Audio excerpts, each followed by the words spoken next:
নবাব সিরাজউদ্দৌলার প্রধান সেনাপতি মির্জাফর আলী খান তো সিরাজউদ্দৌলারই প্রাপ্ত। এখন সেনাপ্রধান তো আপনাদের আপনাদের সরকার প্রধানেরই নিয়োগকৃত, কেন এমনটি হলো? এখন এই প্রসঙ্গে আমি আর বেশি কিছু বলতে চাই। জি, কিন্তু আপনি যদি সেইটাই বলেন তাহলে কি এই রিয়ালাইজেশনটি আপনারা গোপালগঞ্জের ঘটনার পরে বুঝতে পারলেন? ওবায়দুল কাদের সম্ভবত আবারও বিচ্ছিন্ন হয়ে গেছে।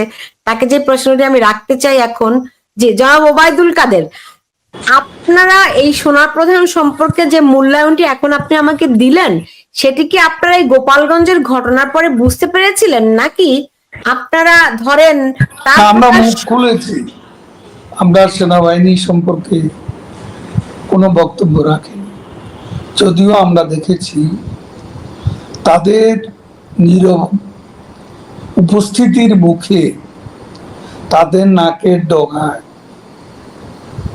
32 নম্বর বুলডোজার দিয়ে ধ্বংস করা হয়েছিল এবং তাদের উপস্থিতিতে সেদিন যে জঙ্গি হামলা 5ই আগস্টে, সেটাও তাদের নীরব উপস্থিতিতে সংঘটিত হয়েছিল এবং কারো কারো মতে তাদের সায়ও ছিল, সমর্থন সূচক সম্মতিও ছিল, এরকমটাও আমরা জানতে পেরেছি। তো তাহলে আপনারা গত 1 বছরে কি ধরনের প্রস্তুতি নিলেন ফিরে আসার? আপনি বলছিলেন যে যখন আপনারা প্রত্যাবর্তন করবেন, তো সেটি কবে নাগাদ হতে পারে? সেনাবাহিনীকে যদি আপনাদের বিরুদ্ধে থাকে, সেক্ষেত্রে আপনারা কেমন করে অগ্রসর হবেন? গোটা সেনাবাহিনী আমাদের বিরুদ্ধে, এ কথা তো আমরা বলি। সেনাবাহিনীর মধ্যে বিভিন্ন সমীকরণ থাকতে পারে। সেনাবাহিনী অ্যাজ এ হোল আমাদের মুক্তিযুদ্ধের বিরুদ্ধে, আমাদের বিরুদ্ধে তো যারা আছে তাদের সবাই মুক্তিযুদ্ধের বিরুদ্ধে, এমনটি তো বলার উপর। বাংলাদেশে মুক্তিযুদ্ধকে যখন ধ্বংস করার জন্য চক্রান্ত চলছে, আমার বিশ্বাস দেশপ্রেমিক সেনাবাহিনী সেখানে তাদের যে দায়িত্ব, ইতিহাস অর্পিত যে দায়িত্ব, সে দায়িত্ব সময় মতো তারা পালন করবে। তো সেনা প্রধানের প্রতি কি আপনাদের সেই সেই আমি আস্থা? এত কথা বলার পর আপনি আবার ওই প্রশ্ন কেন করছেন? আচ্ছা, ঠিক আছে, আসলে বিষয়টি তো অনেক স্পর্শকাতর। সব কথা আমি বলবো না, জি, যা বলার বলেই ফেলেছি। জি, বুঝতে পেরেছি। এখন রাজনৈতিক ভাবে ধরেন একটা একটা উদ্যোগ নেওয়া হচ্ছে, সামনে একটা ইলেকশনের প্রক্রিয়া হতে পারে, হবে কিনা আমরা জানি না এখনো, হতে পারে, এবং সেটি আওয়ামী লীগকে বাদ দিয়ে এরকম একটা কথাবার্তা শোনা যাচ্ছে। এই বিষয়ে আপনারা কি ভাবছেন?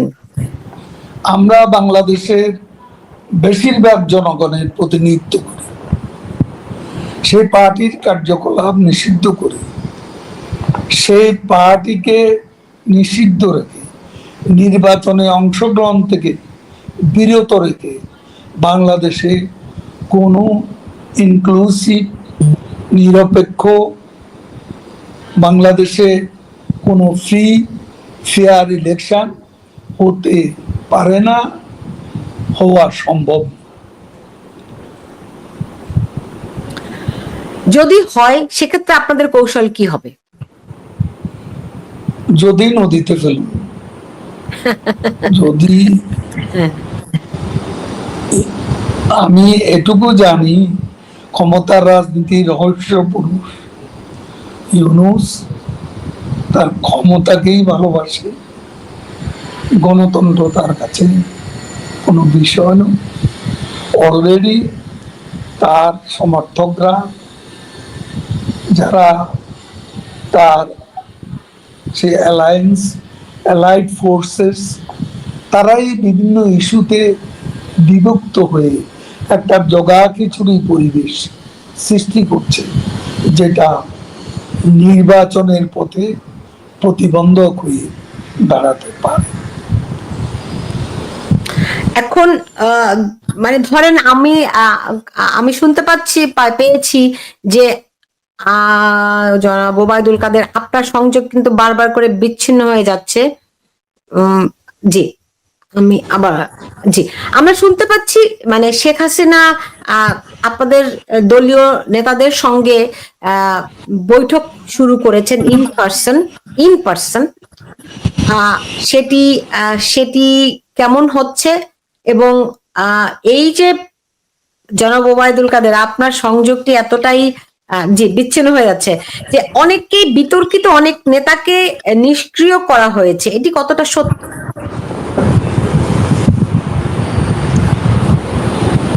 একথা মোটেও সত্য নয়। এখন এসব বাদ বিচার করার সময় না। এখন সবাই কাজ করছে যারা কাজ করতে চায়। পরবর্তীতে দেখা যাবে কারা সক্রিয় থাকে, কারা নিষ্ক্রিয় থাকে। যারা এখন সক্রিয় থাকবে, সংগ্রামে আন্দোলনে থাকবে, সবকিছুই তো আমরা পর্যবেক্ষণ করছি।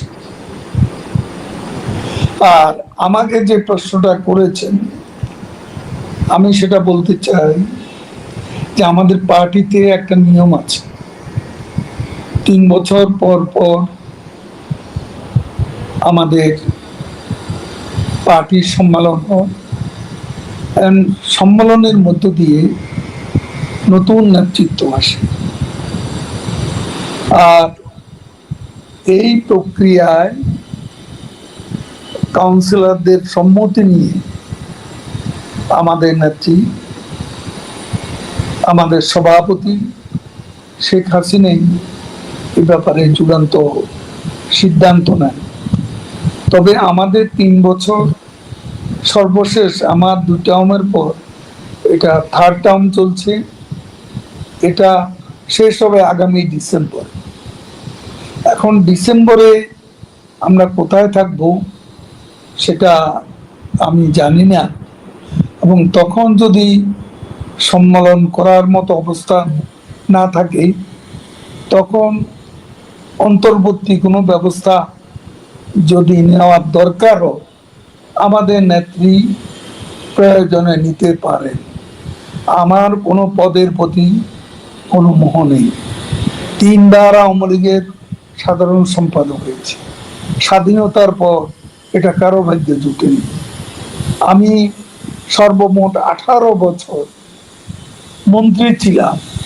আওয়ামী লীগ করে এই সৌভাগ্য কারো জুটেছে এমন তো আমার মনে পড়ে না। এরপর কোনো পদের প্রতি আমার কোনো আকাঙ্ক্ষা নাই। আমি এখন দিতে চাই। আমার পাওয়ার ঘর সব শূন্যতাই পূরণ হয়ে গেছে। আমার কোনো কিছু পাওয়ার চাওয়ার নেই। আমি বঙ্গবন্ধু কন্যার স্বদেশ প্রত্যাবর্তন, সম্মানজনক স্বদেশ প্রত্যাবর্তনের লক্ষ্যে আজকে জঙ্গিবাদী সরকারের অবসানে আমার যা যা দায়িত্ব এই মুহূর্তে নেত্রীর নির্দেশ মতো আমি কাজ করে যাচ্ছি। যখন আমার প্রয়োজন ফুরিয়ে যাবে তখন আমি সরে যাব। আমার এখানে কোনো অহংবোধ নেই, পদ আঁকড়ে রাখার সামান্যতম বাসনাও নেই।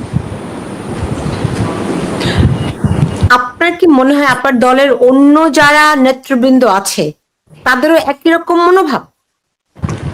সেটা আমি জানি না কার কি মনোভাব, তবে দৃশ্যত তো আমরা সবাই শেখ হাসিনার নেতৃত্বে একসঙ্গে কাজ করে যাচ্ছি।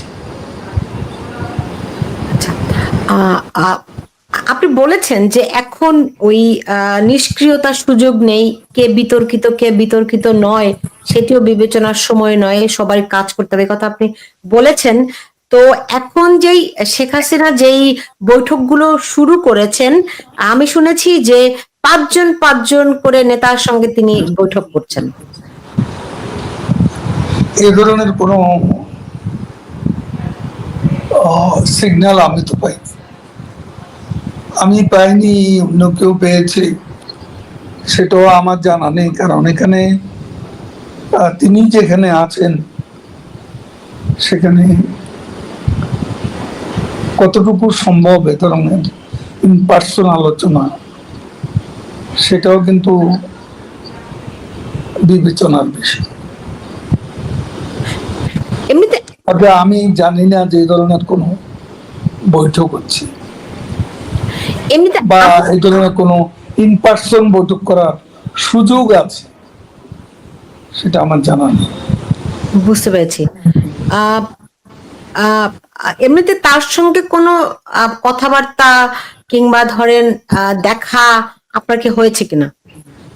আমার সাথে দেখা একবারও হয়নি, আমি তাকে অহেতুক ডিস্টার্ব করি না, আমি চেষ্টাও করি নাই দেখা করার। প্রয়োজনীয় নির্দেশ তিনি দিলে সেটা আমি পাই, যোগাযোগ আছে তার সেই সঙ্গে, নির্দেশটা যোগাযোগ কিভাবে করে পান? জরুরি প্রয়োজনে যেভাবে পাওয়া আজকের পৃথিবীতে সম্ভব সেভাবেই হোক। ফোনে আর কি, রাইট? এই তথ্য প্রযুক্তির যুগে আপনি এই প্রশ্ন করছেন কেন? না, তারপরও আপনি জানেন যে প্রধান বিএনপির তো লক্ষ্য হচ্ছে অনতি বিলম্বে একটা নির্বাচন। আর এক ব্যাপারে তাদের মধ্যে গভীর ঐকমত্য আছে, সেটা হলো কোনো অবস্থাতে আওয়ামী লীগকে কোনো সুযোগ না দেওয়া। উপদেষ্টা ডক্টর মোহাম্মদ ইউনূস তিনি প্লেনে উড়ে গিয়ে লন্ডনে গিয়ে তারেক রহমানের সঙ্গে বৈঠক করেছেন, নিশ্চয়ই তারও কিছু মজেদা তো আছে নাকি?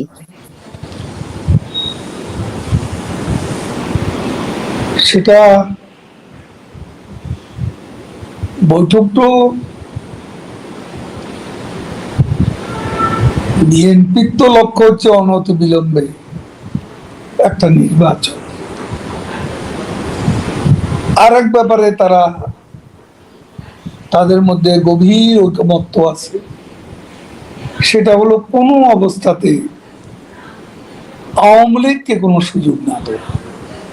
এরা চায় ইসলামী শাসন, তারপর এদের শেখানো হয়েছে, লোভ দেখানো হয়েছে তোমরা বেহেশতে যাবে, বেহেশতে গেলে ওখানে ৭২টা হুর পাবে, ওদের সঙ্গে অনন্তকাল সঙ্গম করবে, এই লোভ।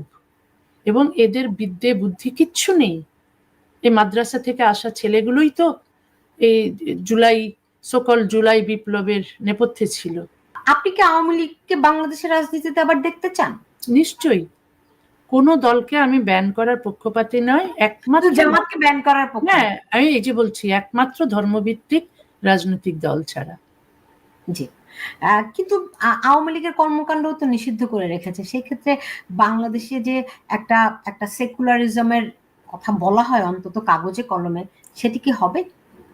দেখুন, আওয়ামী লীগের একটা সুযোগ ছিল, শেখ হাসিনা কিন্তু ভোট পেয়েছেন একসময় ৭২-এর সংবিধান ফিরিয়ে আনবেন বলে, কিন্তু আনেননি। কিন্তু তিনি, তার একটা সুযোগ ছিল যখন তিনি প্রচন্ড জনপ্রিয় ছিলেন, তখনই কিন্তু ধর্মনিরপেক্ষতা ফিরিয়ে আনতে পারতেন, সেটা আনেননি। সেটা তার ভুল, সেটা তার ভুল। তিনি নিশ্চয়ই এখন বুঝতে পারছেন ওইসব এত মসজিদ থাকার পরও ৫৬০টা মডেল মসজিদ করে এই ধর্মান্ধদের মন জয় করার চেষ্টা তার করা উচিত হয়নি, নিশ্চয়ই বুঝতে পারছেন। ওই থেকে শিক্ষা তো আরো অন্যান্য রাজনীতিবিদরাও নিচ্ছেন এখন, যে কত বড়, মনে হয় নিচ্ছেন। নিশ্চয়ই নিচ্ছেন। আমি যে বিএনপির একজনকে দেখি, প্রায় আমি তার মানে বক্তব্য শেয়ার করি, তিনি ওই যে ফজলুর রহমান, তিনি তো বঙ্গবন্ধুর পক্ষে, মুক্তিযুদ্ধের পক্ষে। তিনি যেভাবে জোর গলায় কথা বলছেন, আমি তো কোনো আওয়ামী লীগের কোনো নেতাকেও এত জোর গলায় কথা বলতে দেখি না।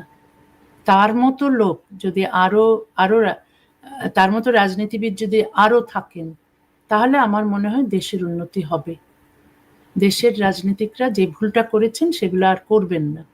এই জামাতে ইসলামী, শিবির, এদের যেন আর সুযোগ না থাকে মাথাচাড়া দেওয়ার। জি, আপনি দেখুন, ধরেন কেউ কি কল্পনা করতে পেরেছে যে ডক্টর ইউনূসের মতো লোক জামাত ইসলামের উপর নির্ভর করবে, আলী রিয়াজের মতো এরকম এত ব্রিলিয়ান্ট মানুষ, হ্যাঁ, জামাত ইসলামের সার্ভ করবে? কেউ ভাবতে পারেনি, কেউ ভাবতে পারেনি। আমরাও অনেকেই, মানে অধিকাংশ লোকই ভাবতে পারেনি। আমার মনে হয় না যে খুব কম সংখ্যক লোকও ভাবতে পেরেছে। আলী রিয়াজকে আমি জানতাম, ওর ওর বড় ভাইকেও আমি খুব শ্রদ্ধা করতাম, কিন্তু আলী রিয়াজ যে এইরকম করবেন এটা ভাবতে পারিনি। ইউনূসের সঙ্গে আমার দেখা হয়েছিল, ডক্টর ইউনূসের সঙ্গে, কিন্তু ভাবতেও পারিনি যে তিনি একদিন এই জিহাদিদের হাতে হাত রেখে দেশ চালাতে চাইবেন। আপনি লিখেছেন যে তারা আপনার আপনার দেশে ফেরার ব্যাপারে আপনার দেশে যাওয়ার পক্ষে ছিলেন, তাই না? এখন আপনার কাছে কি মনে হয় যে আপনি দেশে যাবেন সেরকম না, অনেক আগে যখন দেখা হয়েছিল তখন বলেছেন দেশের মেয়ে দেশে ফিরুন, এইসব খুব বলেছিলেন, কিন্তু এখন তো চাইছেন না, কারণ এখন তার সঙ্গী সাথী সব জিহাদি, তারা তো চাইবে না। আমাকে যদি উনি দেশে ফেরান। চেষ্টা করেছেন যাওয়ার? আমি না, না, একটু প্রশ্নই ওঠে না। না, যারা আমাকে খুন করতে চায় তারা এখন ক্ষমতায়, এবার চেষ্টা করার কিছু নেই। আমাকে তো ইয়ে ওই খালেদা হাসিনার সময় যেটা হয়েছে, আমার পাসপোর্ট রিনিউ করে না, বাংলাদেশের পাসপোর্ট যেটা, সেটা রিনিউ করে না। যেহেতু বাংলাদেশের পাসপোর্ট রিনিউ করে না, আমার তো বিদেশি পাসপোর্ট নিতেই হয়। সেই বিদেশি পাসপোর্টেও বাংলাদেশের কোনো ভিসা দেওয়া হয় না, কোনো সরকারই দেয়নি, না খালেদা জিয়া না হাসিনা। এই যে কোনো সরকারই আপনাকে ধারণ করতে পারেনি, এর মূল কারণ কি মনে হয় আপনার? মূল কারণ তারা যেহেতু ধর্মান্ধ মৌলবাদীদের সঙ্গে আতাত করে, তারা যেহেতু তাদের সঙ্গে তাদের সঙ্গে হাতে হাত রেখে চলে, সে কারণে মনে করে আমাকে দেশে ঢুকতে দিলে ওরা অখুশি হবে, অখুশি হলে আবার তাদের উপর অখুশি হবে। মানে যদি খালেদা জিয়াই তো আমার বিরুদ্ধে মামলা করেছেন ওই মানুষের ধর্মীয় অনুভূতিতে আঘাত লাগা, কেন করেছেন? ওই জিহাদিদেরকে খুশি করার জন্য। যারা জিহাদিদের খুশি করতে চায় তারা আমাকে ঢুকতে দেবে দেশে? কারণ আমাকে ঢুকতে দিলে জিহাদিরা অখুশি হবে, খালেদা জিয়ার উপর হবে, অসন্তুষ্ট হবে, সেটা তো চায় না। তারা তো চাই জিহাদি, জামাতি আর এই ধর্মান্ধগুলোকে খুশি করে রাখতে। ঠিক শেখ হাসিনাও তাই করেছেন। শুনুন, আমার ব্যক্তিগত যাওয়া, দেশে যেতে পারলাম না, দেশে যেতে দিল না, সেই জন্য তাদের উপর আমার ক্ষোভ তা নয়। আমার ক্ষোভ হচ্ছে তারা দেশকে একটা মানে জিহাদি স্থান বানিয়েছেন, বাংলা স্থান বানিয়েছেন। এই যে আজকে এত লোক মগজ ধোলাই না হলে কি তারা বলে যে আমরা পাকিস্তানের পক্ষে, আমরা ভারতের বিপক্ষে, আমরা শরিয়া আইন চাই, আমরা খিলাফত চাই? এরা কারা? অল্প বয়সী ছেলেরা। তাদের মগজ ধোলাই কে করলো? তাদের মাদ্রাসায় এই শিক্ষা পেয়েছে তারা? কোথায় সেকুলার স্কুলে পড়াশোনা করবে, বিজ্ঞান স্কুলে পড়াশোনা করবে? হ্যাঁ, যুক্তি বুদ্ধি জাগ্রত হবে, বিবেক জাগ্রত হবে? কিচ্ছু নেই, কিচ্ছু নেই এদের। এরা চায় ইসলামী শাসন। তারপর এদের শেখানো হয়েছে, লোভ দেখানো হয়েছে, তোমরা বেহেশতে যাবে, বেহেশতে গেলে ওখানে ৭২টা হুর পাবে, ওদের সঙ্গে অনন্তকাল সঙ্গম করবে, এই লোভ। এবং এদের বিদ্যে বুদ্ধি কিচ্ছু নেই। এই মাদ্রাসা থেকে আসা ছেলেগুলোই তো এই জুলাই বিপ্লবের নেপথ্যে ছিল। এরা কি শিখেছে? যেটা আপনার বললেন এটা তো মূলত দাবি ছিল যারা আপনার এই বিভিন্ন আপনার কাজগুলো করেছে যেগুলো আইন সিদ্ধ নয়, সেটাকে একটা ইন্ডেমনিটি পাওয়ার জন্য। সেই ইন্ডেমনিটি দেওয়া সম্ভব না, সেটা তারা জানেন। সেই জন্যই এই যে যারা ছেলেপেলেরা ছিল এই এনসিপি নামে যে দলটা তারা করেছে, যেটা এখনো নিবন্ধন পায়নি, তারা সেই জন্য এখানে স্বাক্ষর দেয়নি, বিকজ তারা বুঝতে পেরেছে যে এটার কোনো ভিত্তি নেই। এটা একটা আপনার জনসমুদ্রে কিছুটা একটা তামাশার মতো হলো। আপনাকে আমার প্রশ্ন, আপনার দর্শকদের কাছে আমার প্রশ্ন, সংবিধান কি পরিবর্তন হয়েছে? সংবিধানের কপি তো আমার সামনেই আছে, এটা যা ছিল তেমনি আছে। দিস নো চেঞ্জ, এটাকে কাটা ছাড়া কিছুই হয়নি। সো এখানে যারা স্বাক্ষর করলেন, দ্বিতীয় প্রশ্ন, তাদেরকে কি তাদের স্ব দল কোনো কাউন্সিল মিটিং হয়েছিল?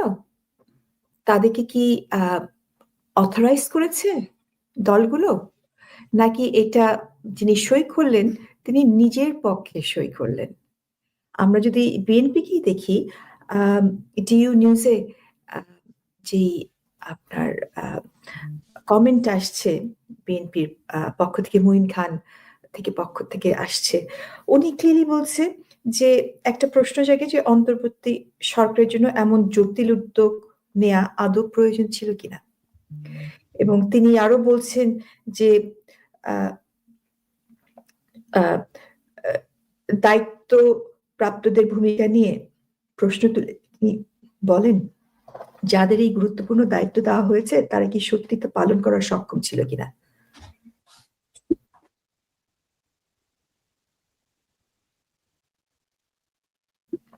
আমরা দেখছি যে দলের ভেতরে কিন্তু এটা নিয়ে তেমন আলোচনা হয়নি, এবং অথরাইজেশন পাওয়ার জন্য কোনো দলীয় প্রক্রিয়াও এখানে অনুপস্থিত।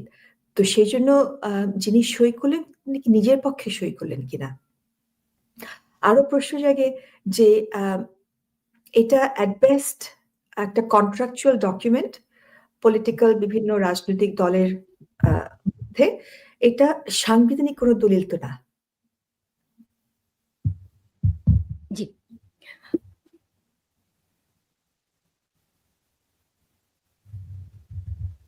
জি বলেন। আপা আপনাকে আমি 1 মিনিট একটা ব্রেক দেই, হ্যাঁ? একটা ব্রেক দিয়ে আসি, তাহলে হবে কি, আপনি যদি একটু পানি খেতে চান পানি খেয়ে নিতে, আমার মনে হচ্ছে আপনার একটু কষ্ট হচ্ছে আপা। আর হ্যাঁ, একটা ব্রেক দিচ্ছি আপা আপনাকে আমি, হ্যাঁ? কারণ আমার আপার কথাগুলি খুবই জরুরি, কারণ এটার মধ্যে অনেকগুলো আইনি ব্যাপারগুলি আমরা আজকে জানতে পারবো। এবং আপনারা জানেন যে 25টি দল স্বাক্ষর করেছে, অথচ নিবন্ধিত বেশিরভাগ দলই এখানে স্বাক্ষর করেনি। সেটি যেমন একটি বিষয় রয়েছে। এর মধ্যে আমি শাহদিন মালিকের প্রতিক্রিয়া শুনছিলাম। তিনি বলছিলেন যে এই জুলাই সনদ হচ্ছে গিয়ে কাঁচা বাঁশ দিয়ে চাঁদে যাওয়ার মতো আর কি। এটা আসলে দিনভর বছরের পর বছর আলাপ করা যেতেই পারে, কিন্তু এটি দিয়ে আসলে কোনো কার্যকর কিছু হবে না। সো বুঝতেই পারছেন। এবং যারা এই জুলাই আন্দোলন করলো, যাদেরকে জুলাই যোদ্ধা বলা হয়, তারা এখানে আবার স্বাক্ষরও করলো না। তানি আপা এসেছেন, তার কথাটা খুব গুরুত্বপূর্ণ, শুনতে চাচ্ছিলাম। জি আপা, দেখুন 25টা দল স্বাক্ষর করেছে, এর মধ্যে বিএনপি এবং জামায়াত বাদ দিলে বাকি দলগুলোর নাম সর্বস্ব, তারা সবাই জামানত হারাবে, তাদের পূর্ণাঙ্গ কমিটি আছে কিনা তাতেও আমার সন্দেহ রয়েছে। তাহলে এটি কি দাঁড়ালো? অনেকেই বলছেন যে এটি জুলাই সনদ হচ্ছে গিয়ে আমাদের মূল সংবিধান কিংবা 71-এর পরিপন্থী। বিষয়টি কি? এটা তো প্রশ্নই আসে না। আপনার এখানে প্রশ্নটা দুটো ভাগ। একটা হচ্ছে যেই দলগুলো স্বাক্ষর দিল, যেটা প্রথমে বললাম, বিএনপির পক্ষ থেকে অথরাইজেশন কতটুক আছে, যিনি বিএনপির পক্ষে স্বাক্ষর দিলেন, এটা কি বিএনপির পক্ষে নাকি তার নিজের পক্ষে? কারণ বিএনপির পক্ষ হতে গেলে তো একটা প্রক্রিয়া দরকার। বিএনপির এত ভোটার এবং তাদের দলীয় বিভিন্ন যারা আছেন সবাই মিলে এটা তাকে অথরাইজেশন দিয়েছেন কিনা, এই প্রক্রিয়াটা কিন্তু মিসিং। সো এত বড় কাজ করতে হলে তো আপনার অথরাইজেশন লাগবে, ম্যান্ডেট লাগবে। আপনার দলের আপনার শীর্ষস্থানীয় যারা আছে, মিডল লেভেলে যারা আছে, তৃণমূলে যারা আছে, সকলের একটা ম্যান্ডেট লাগবে। So ওয়ের is that mandate? এবং বিএনপির অন্যান্য নেতারা এটার বিপক্ষে কথা বলতে শুরু করেছেন অলরেডি। সো যিনি সই করলেন বিএনপির পক্ষে, ওনার ম্যান্ডেট এখানে আমরা দেখছি না, প্রতীয়মান দৃশ্যমান নয়। তো সেই জন্য প্রশ্ন জাগে উনি কি নিজের পক্ষে করলেন কিনা। এটা তো একজন উপর থেকে টপ ডাউন চাপিয়ে দিলেন, এটা তো সেরকম বিষয় না। কারণ এটা আপনার হ্যাজ ইমপ্লিকেশন আমাদের রাষ্ট্রের গঠনতন্ত্র নিয়েই। So it requires proper mandate, সেই ম্যান্ডেট ইজ মিসিং। দ্বিতীয়ত, আপনি 30টা দল, 40টা দল, 25টা দল বলছেন, এটা তো কোনো মিনিং নাই। আমি মনে করি যে বিএনপি একটা বৃহত্তর দল হিসেবে তারা যে সমকক্ষ হিসেবে অন্যান্য দলের সঙ্গে তারা যে মিলে গেল অ্যাজ কো ইকুয়াল, এটা বিএনপির মর্যাদা মানহানি হচ্ছে। কারণ যেই দলের 32 থেকে 35% বা তার বেশি ভোট যদি থেকে থাকে, আর অন্য কোনো দল যার 5টা আসনে যে আপনার ভোটের মাধ্যমে নিতে পারে না, সেরকম দলের সাথে বিএনপির মিশে যাওয়া as a co equal partner, এটা বিএনপিকে হেয় করা হচ্ছে। আর অন্যান্য যে দলগুলো বললেন জামাত বাদে, তাদের তো এখনো কোনো পরীক্ষিত কোনো দলই না। সো নাম্বার গেম খেলা যেতে পারে, 30টা দল 25টা দল, এবং তার ভিতরে বিএনপিকে দেখানো হচ্ছে just one of the parties as a equal partner. এটাকে পাকিস্তান কিন্তু এরকম চালাকি করেছিল আমাদের সাথে ভোটের সময়, প্যারিটি বলতো যে ইকুয়াল, ইস্ট বেঙ্গল এবং ওয়েস্ট বেঙ্গল হচ্ছে ইকুয়াল। এটা শুনতে খুব ভালো লাগে যে ইকুয়াল মনে হচ্ছে প্যারিটি, কিন্তু ইস্ট বেঙ্গলে তো ভোটার সংখ্যা বেশি, ওয়েস্ট বেঙ্গলে তো ভোটার সংখ্যা কম। তো 1% 1 ভোট হলে আমরা তো ইকুয়াল হতে পারি না। বেঙ্গল বলছেন নাকি ওয়েস্ট পাকিস্তান বলছেন? West Pakistan, sorry, I stand corrected. East বেঙ্গলের ভোটের সংখ্যা বেশি, ওয়েস্ট পাকিস্তানে ভোটের সংখ্যা কম। এখানে যদি এক ব্যক্তি এক ভোটের হিসাবে আমরা যাই, তাহলে আমরা ইকুয়াল হই না, প্যারিটি হয় না, আমরা গ্রেটার হই। কারণ সবার ভোটের মূল্য সমান।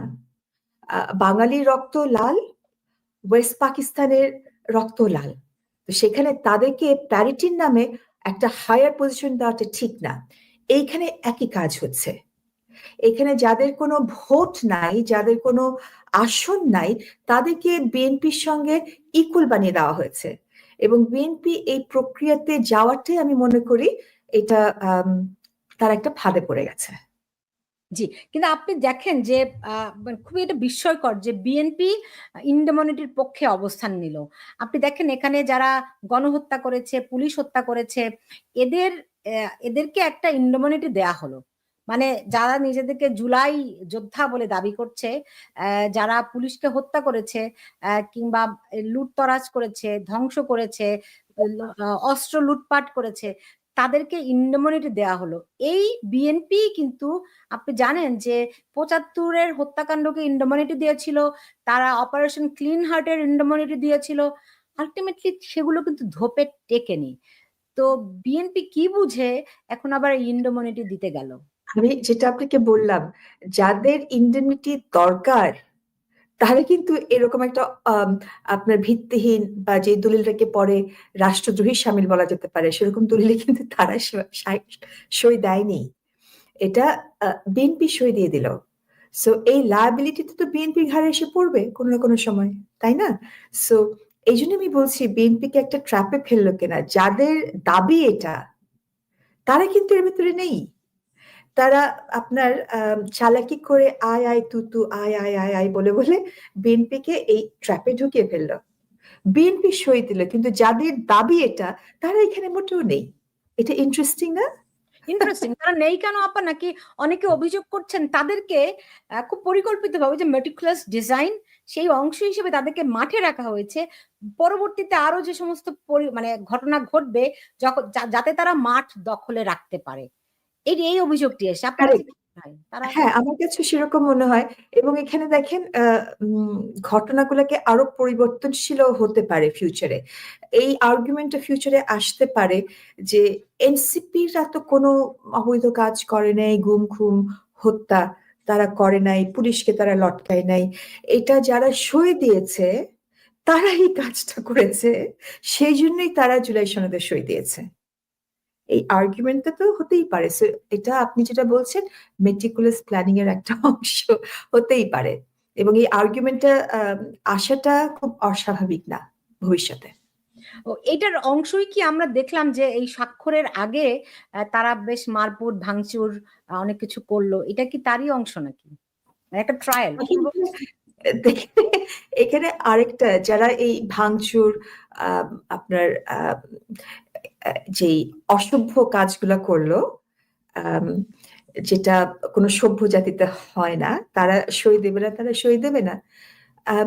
তাদেরকে কি আমাদের প্রধান উপদেষ্টা এটা একটা কোয়ার্সিভ ভাবে এই ভয় ভীতি দেখিয়ে অন্যদেরকে নিয়ে এসে সই দেয়া, যেমন ওনার বাসভবনের সামনে, যমুনার সামনে তারা ভয় ভীতি দিয়ে তাকে ফোর্স করে, অ্যাটলিস্ট সেটা আমাদেরকে বলা হয়, এবং সেজন্য উনি বাধ্য হন কোনো দলকে নিষিদ্ধ করার জন্য বা কোনো কাজ করার জন্য, রাইট?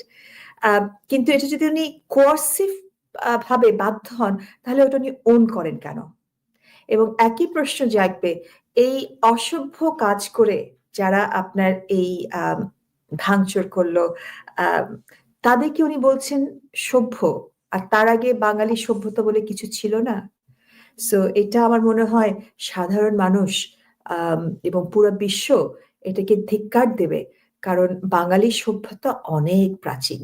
এবং ব্রিটিশ আমলেও বলা হতো যে আজকে বাংলায় যেটা চিন্তা হচ্ছে, ভবিষ্যতে ভারতের অন্যান্য রাজ্যে সে চিন্তা হয়। আমরা অনেক সভ্য, আমরা অনেক এগিয়ে আছি এবং ছিলাম।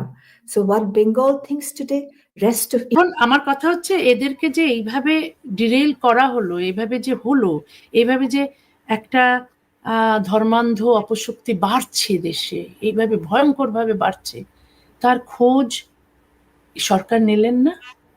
এই যে কওমি মাদ্রাসাগুলোয় কি পড়ানো হচ্ছে, কি শেখানো হচ্ছে, ওয়াজে কি বলা হচ্ছে, তারপর কিভাবে যুব সমাজকে নষ্ট করা হচ্ছে, তার খবর যদি সরকার না নেন, তাহলে সরকারের ব্যর্থতা, তাই না? না, সেটারই তো ফলাফল আসলে দেখতে পাচ্ছে তারা। এখন ধরেন আপনি বাংলাদেশের যে দুজন মানুষ, আমি বলি যে আন্তর্জাতিক অঙ্গনে সবাই এক নামে চেনে, আপনি একজন, ডক্টর ইউনূস একজন, আরো অনেকে আছেন, কিন্তু আপনারা দুজন আমার মনে হয় সবচেয়ে একদম মানুষের মুখে মুখে আছেন পুরো সারা পৃথিবীতেই। তো ডক্টর ইউনূস যে এরকম জঙ্গিদেরকে প্রমোট করছে, ইসলামিস্ট জিহাদিদের প্রমোট করছে, এই ব্যাপারে আন্তর্জাতিক অঙ্গনে ওই যে তিনি যে শান্তিতে নোবেল প্রাইজ পেয়েছেন, এই জন্য কিন্তু একটা তার ভালো ইমেজ, এই ব্যাপারটা নিয়ে কি আপনার আন্তর্জাতিক অঙ্গনে কথা হয়?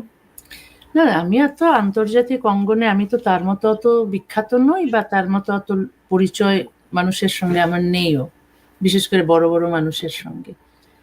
আগে ছিল একটা সময় আমার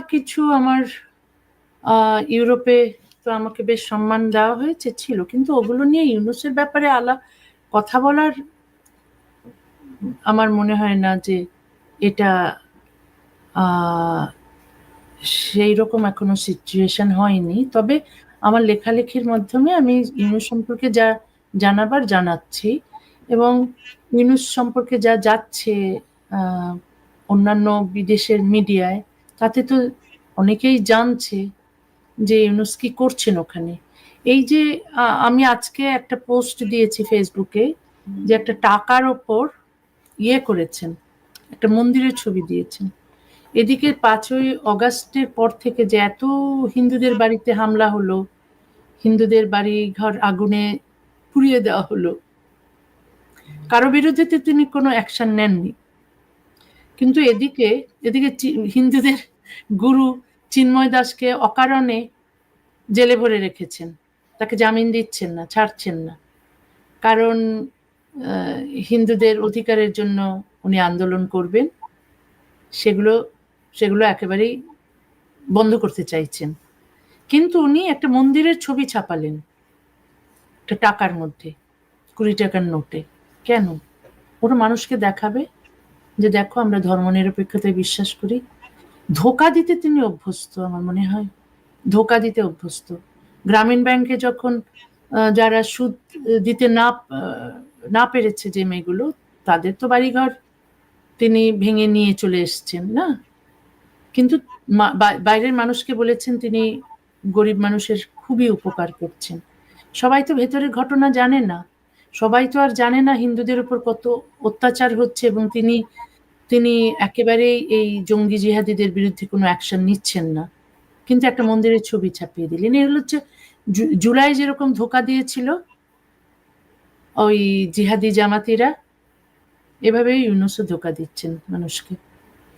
আপনাকে আর দুটো প্রশ্ন আছে আমার, তারপরে আপনার কবিতা একটা শুনবো। কিন্তু আমি যে দুটি প্রশ্নের মধ্যে ধরেন গত কিছুদিন ধরে সেনাবাহিনীর ভূমিকা নিয়ে খুব কথাবার্তা হচ্ছে, এমনকি বিদেশি শক্তির কাছে বাংলাদেশ বিক্রি হয়ে যাচ্ছে এমন কথা হচ্ছে, বাংলাদেশ একটা যুদ্ধক্ষেত্র হতে পারে, এমন আশঙ্কা আছে, সেক্ষেত্রে সেনাবাহিনীর ভূমিকাটি কেমন করে দেখেন? আরেকটি প্রশ্ন খুব জানতে ইচ্ছা করছে, যেহেতু এখন একটা পট পরিবর্তনের সময়, বিএনপি খুব ক্ষমতায় যাওয়ার স্বপ্ন দেখছে, তো সেক্ষেত্রে তাদের প্রধান তারেক রহমান, তাকে বাংলাদেশের ভবিষ্যৎ কাণ্ডার হিসেবে কেমন দেখেন? দেখুন, গণতন্ত্রের মাধ্যমে, নির্বাচনের মাধ্যমে, ভোটের মাধ্যমে যে যেতে আমি তাকেই সাপোর্ট করবো। আবারও বলছি, জামাতে ইসলামী ছাড়া যেই আসুক। কারণ এ এলে ভালো, ও এলে খারাপ, এটা এটা বলতে পারি না আমি। এখন আমার সবচেয়ে বড়, সে তারিক আসুক বা হাসিনা আবার আসুক বা যেই আসুক, এই জামাতিদের হাত থেকে, জিহাদিদের হাত থেকে এখন আপাতত এটা ইমার্জেন্সি সিচুয়েশন। এই সময় যেই আসুক তাকেই আমাদের গ্রহণ করতে হবে। তারপর তো ভালো না করলে 5 বছর পর তো পরিবর্তন হবে। এইরকম নয় যে অনন্তকাল হাসিনা যেমন চেয়েছিলেন তা থাকা উচিত কারো। তো যেই আসুক আমি তাকে স্বাগত জানাবো, কারণ এদের হাত থেকে মুক্তিযুদ্ধের পক্ষের যে কোনো রাজনীতিবিদই আসুক, যে কোনো রাজনৈতিক দলই সরকার গঠন করুক, এটা এটা এটা সবাইকে আমার মনে হয় মেনে নিতে হবে, মেনে নেওয়া উচিত। তারপর তারেক রহমানকে তো আমরা দেশের কাণ্ডার হিসেবে দেখিনি, তার সম্পর্কে যদি একটু মূল্যায়ন করতেন। আসলে আমি তো আর তারেক রহমান সম্পর্কে অত কিছু জানি না, তবে আমি যেটা বললাম যে উনি যদি মুক্তিযুদ্ধের পক্ষের থাকেন, আমি তার সম্পর্কে শুনেছি তিনি নাকি প্রচুর দুর্নীতি করেছেন, প্রচুর দুর্নীতি করে প্রচুর টাকা পয়সা তিনি নিজের জন্য নিয়েছেন। তো ওগুলো তো ভালো কাজ নয়, দুর্নীতি এত লোকে করছে। তো প্রত্যেকটা রাজনীতি দলেই দেখি দুর্নীতি করার লোকের অভাব নেই। তবে দেখুন, আমি তো মনে করি ফজলুর রহমানের আসা উচিত। আমি তারিক রহমানের সবকিছু জানি না, উনি কি কথা বলেন তা আমি শুনিনি বেশি। তবে আমার এই অনুষ্ঠানে তিনি প্রায় আসেন। হ্যাঁ, দেখুন, আমি এসব পারিবারিক জিনিসে বিশ্বাসী নই। শেখ মুজিবুর রহমান আমাদের জাতির পিতা ছিলেন, নেতা ছিলেন, তাই বলে যে তার সন্তানদের আসতে হবে এমন কোনো আমি মনে করি না যে এটাই হতে হবে। না, যদি ভালো মুক্তিযুদ্ধের পক্ষের খুব ভালো রাজনীতিবিদ থাকেন, তবে তিনি নয় কেন, জিয়া রহমান ছিলেন, প্রেসিডেন্ট ছিলেন বলে তার স্ত্রীকে হতে হবে, স্ত্রী ছিলেন বলে তার সন্তানকে হতে হবে, এটা আমি বিশ্বাস করি না। বিএনপির মধ্যে যদি ভালো কোনো নেতা থাকে তিনি হবেন, তারেক রহমানকে কেন হতে হবে? আওয়ামী লীগের মধ্যে যদি ভালো কোনো নেতা বা নেত্রী থাকেন তিনি হবেন, ওগুলো ফ্যামিলির লোককে হতে হবে কেন? এই ফ্যামিলির লোক থেকে সরতে হবে। এটা কিন্তু একেবারেই ভালো গণতান্ত্রিক নয়, মানে উদাহরণ নয়। হ্যাঁ, এমনিতে ধরেন আমরা বলি কি, আমরা আপনার নির্বাচিত কলাম পড়ে আমাদের চোখ ফুটেছে, হ্যাঁ, মন খুলেছে।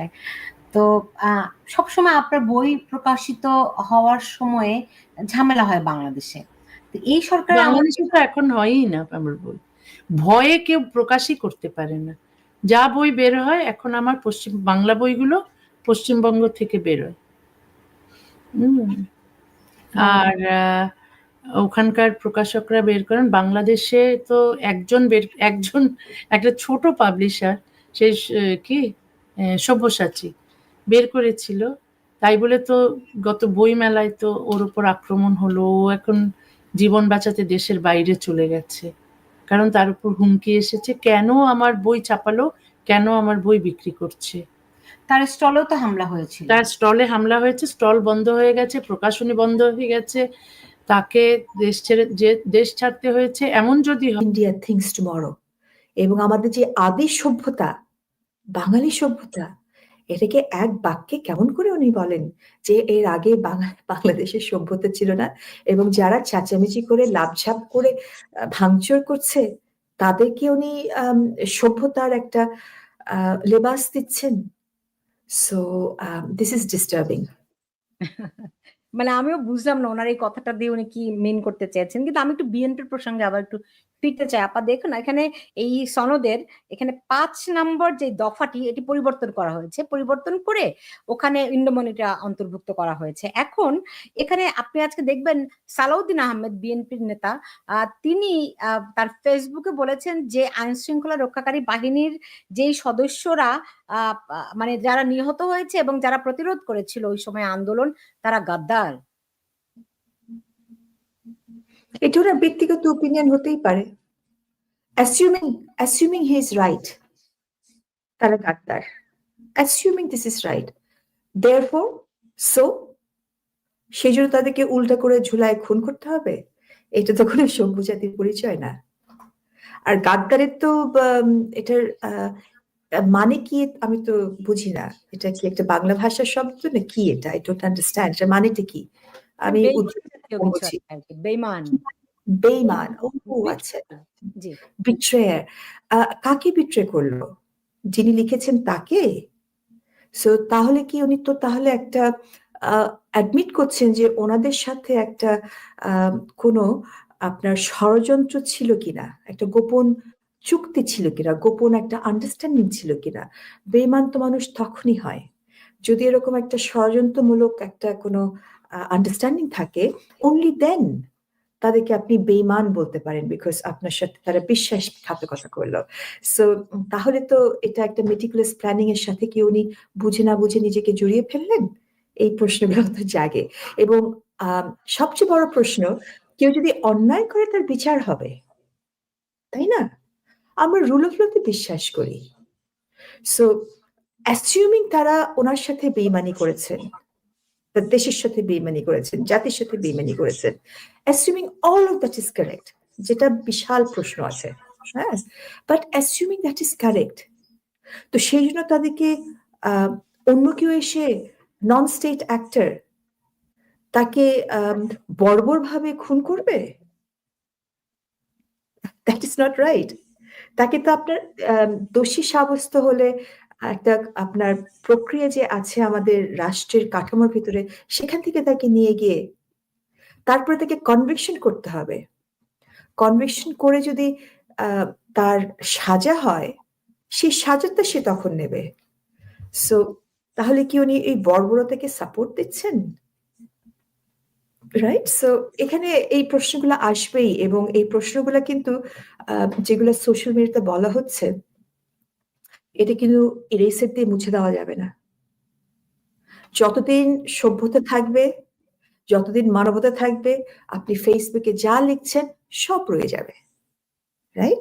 সো এখান থেকে তো আপনি যদি এখন এটাকে ইরেজ করা হয়, পোস্ট তুলে নেওয়া হয়, কারো না কারো এটা কিন্তু অলরেডি কারো না কারো এটাকে স্ক্রিনশট নেওয়া আছে, বা কারো এটাকে অন্যদিকে ছড়িয়ে দিয়েছে। It is not possible. So তাহলে এই লায়াবিলিটি গুলা, ফিউচার লায়াবিলিটি, বর্তমান যে লায়াবিলিটি গুলা ওনার যে এক্সপোজার হয়ে যাচ্ছে, সেটাকে ভবিষ্যতে উনি কি পরিত্রাণ পাবেন? এই প্রশ্নগুলো আমি রাখছি। জি, তাহলে কি আপা আপনার মনে হয় যে এই যে জুলাই সনদ, হ্যাঁ, এটার মূল হোতা কি বিএনপি জামাতি, নাকি শুধু বিএনপি, নাকি শুধু জামাত আপনার কাছে? আমি তো সেটাই ট্র্যাপ বলছি। জি, যারা এই কাজগুলো করলো, তাই না, তারা এখানে সই দিল না। যারা ইন্ডেমনিটি চাচ্ছে তারা দিল না। পরে তো এই আর্গুমেন্টই আসতে পারে যে এখানে আসলে এই পুলিশ হত্যার দায় হচ্ছে বিএনপি এবং জামাতের, কারণ তারাই তো এরকম এখানে তারা ইন্ডেমনিটি চাচ্ছে। রাইট। রাইট। সো এখানে তো তারা একটা বিশাল বড় ট্র্যাপে পড়ে গেলেন। এখন আমি যদি বলি যে এই সনদের মধ্য দিয়ে আসলে কি অ্যাচিভড হবে, এখন কি মানে তারা দ্বিকক্ষ বিশিষ্ট মানে সংসদের কথা বলেছে, অনেক কিছু এটার মধ্যে আছে, আলটিমেটলি এটা কিভাবে তারা বাস্তবায়ন করবে? এটা এটা তো মানে তারা স্বাক্ষর করেছে, বাট এখনো তো এটার কোনো লিগাল কোনো ভিত্তি নাই, তাই না? যেটা বললাম, এটা হচ্ছে তাদের একটা এভিডেন্স হয়ে গেল যে দায় মুক্ত চাচ্ছে, যারা স্বাক্ষর করেছে তারা দায় মুক্ত চাচ্ছে, এর বেশি কিছুটা না।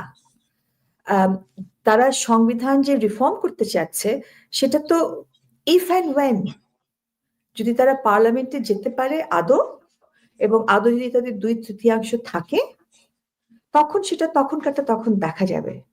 এবং ইলেকশনের মাধ্যমে, ইলেকশন যদি হয়, ওকে, তো আমরা অলরেডি অক্টোবরের সেকেন্ড হাফে চলে এসেছি।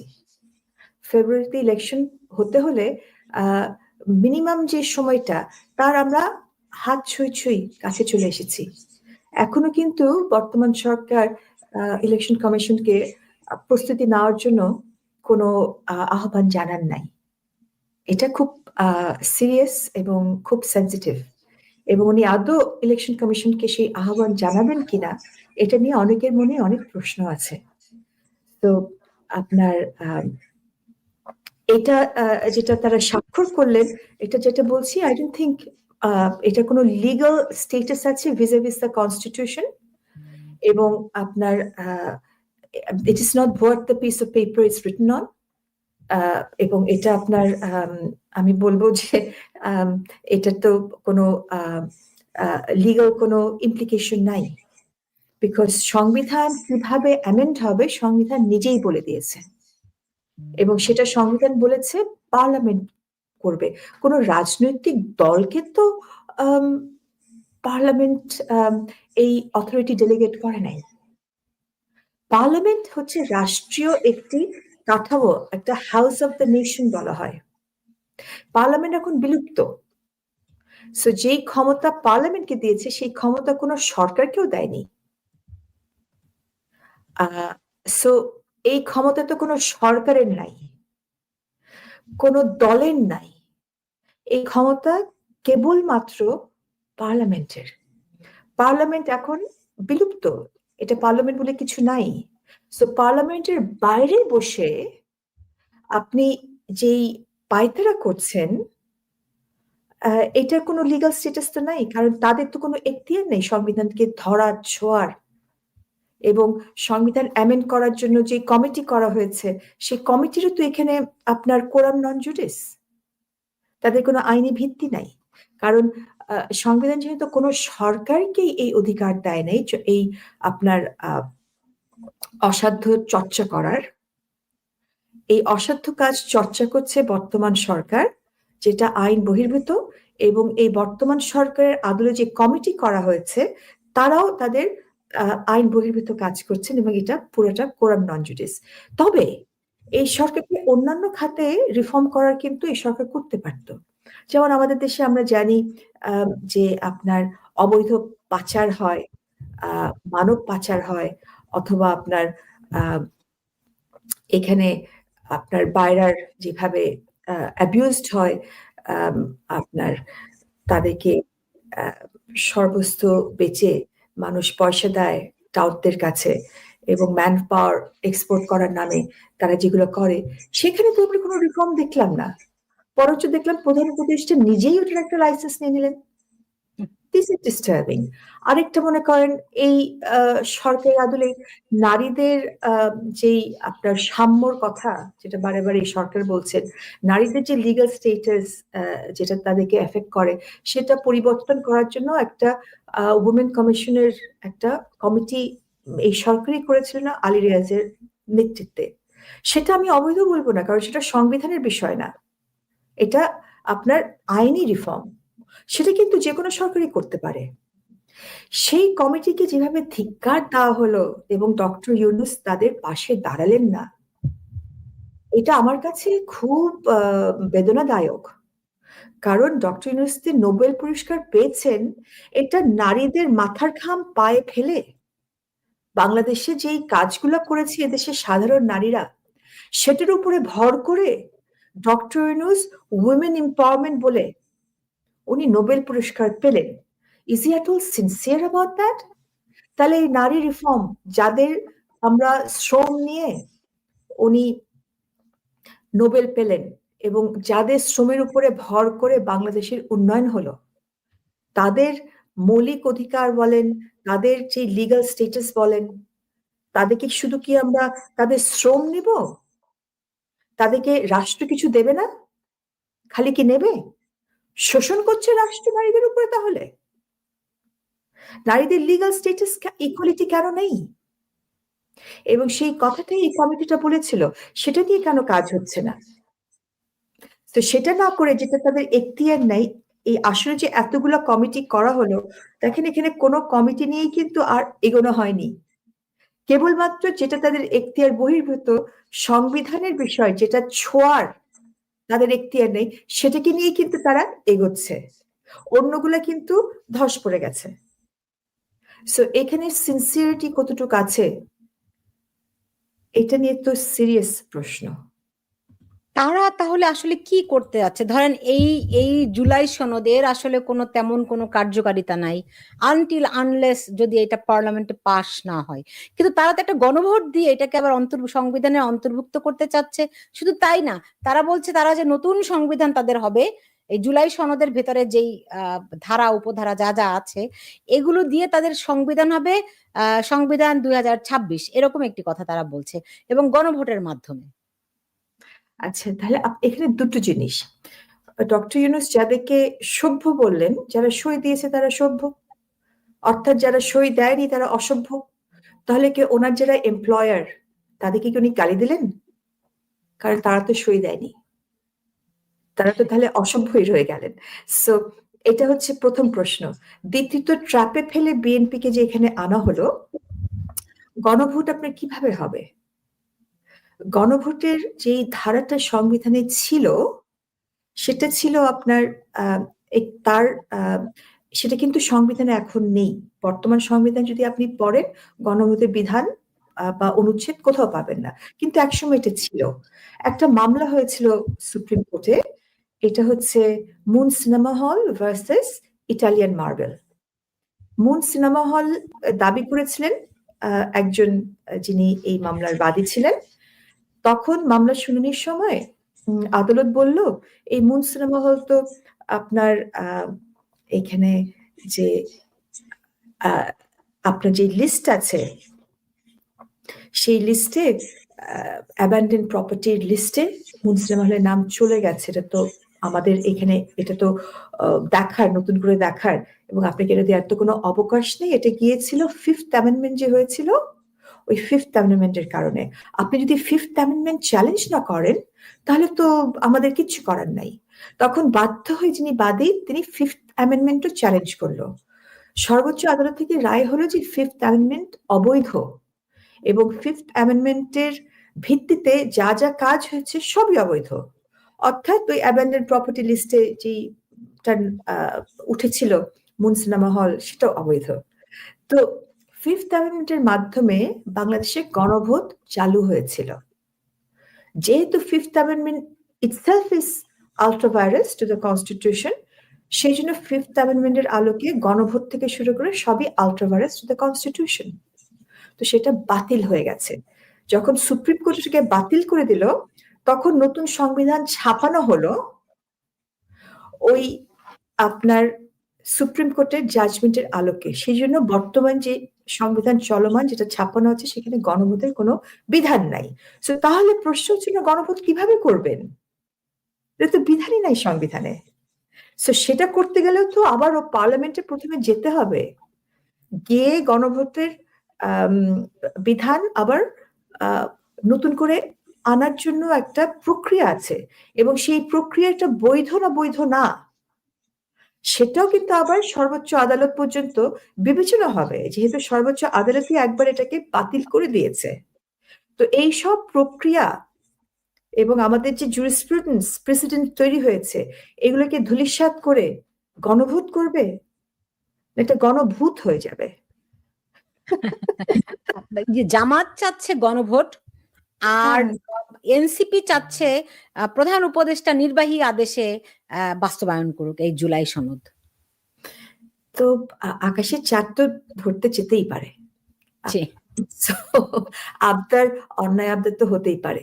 সো এই যে ট্র্যাপ, বারবার বলছি, বিএনপিকে যে ট্র্যাপে ফেলা হচ্ছে, সো এখন মনে করেন যে এই দাবিটা আসছে, তাহলে এনসিপি এবং জামাত নির্বাচন চাচ্ছে না, কারেক্ট? তারা এই দাবিগুলা নির্বাচনের আগে একটা প্রি রেকুইজিট তৈরি করে দিল। বিএনপি তো এখন এই প্রক্রিয়ার ভিতরে লিপ্ত হয়ে গেল। তো তাহলে কি ইলেকশন দেওয়ার আগে এই কাজগুলো করতে হবে একটার পর একটা? যে অজুহাত দেয়া হচ্ছে এনসিপি এবং জামাতের থেকে, এখন বিএনপি কি সেটার ভিতরে অন্তর্ভুক্ত হয়ে গেল?